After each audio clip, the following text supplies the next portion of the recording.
Hey guys, Mr. Shavsky here. This is your second Chapter 7 intro video.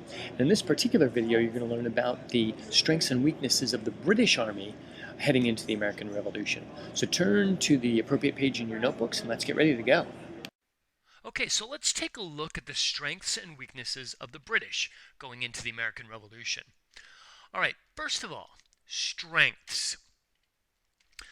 The British had many strengths going into the American Revolution. First of all, they had a professional army, which means if you're a soldier in a professional army, that's your what? Being a soldier in a professional army means it's your what? So fill in the blank here with what that means.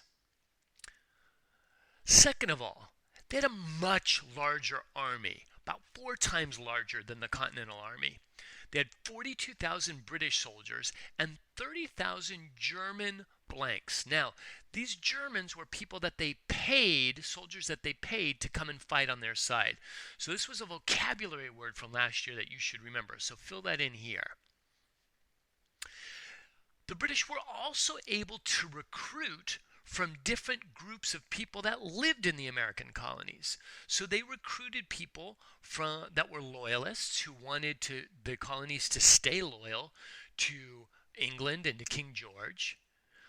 They were also able to recruit American Indians to fight on their side. Why? Because lots of American Indian groups were not happy with the colonists because the colonists were moving into their land. Lots of conflicts between the American Indians and the colonists. And then a last group, blank Americans. Okay, so what do you think you would do to fill in that blank?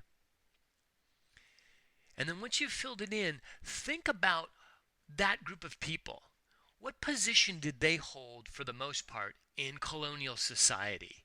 And why would they be willing to cross over and fight for the British in the American Revolutionary War? Be prepared to discuss that in class.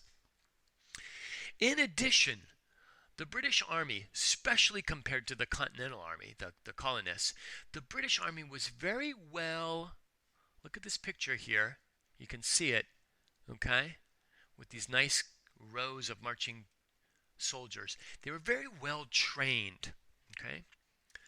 In addition, they were also very well supplied, okay? Look at them. They all have their matching muskets with the bayonets on the top. They all have their matching uniforms.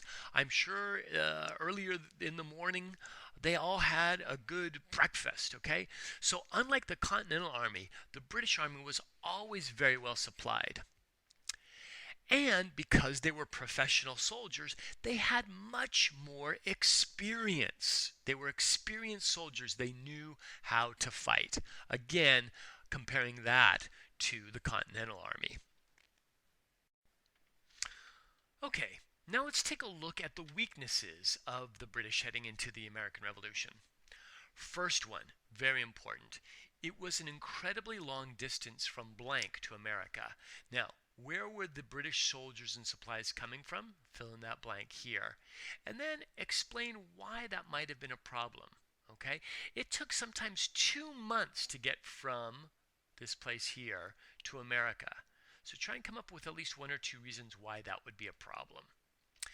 Next, once these British soldiers got to the American colonies, they were not fighting on their own blank.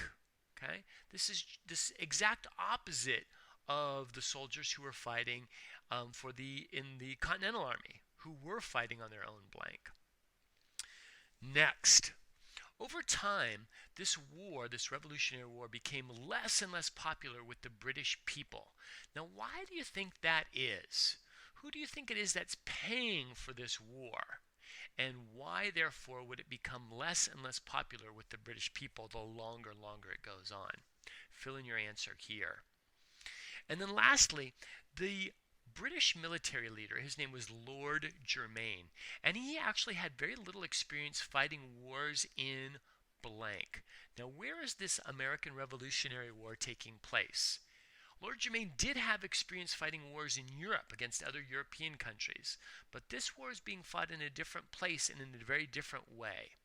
Right? So fill in that blank, and then we've got complete notes on the strengths and weaknesses of the British heading into the American Revolution.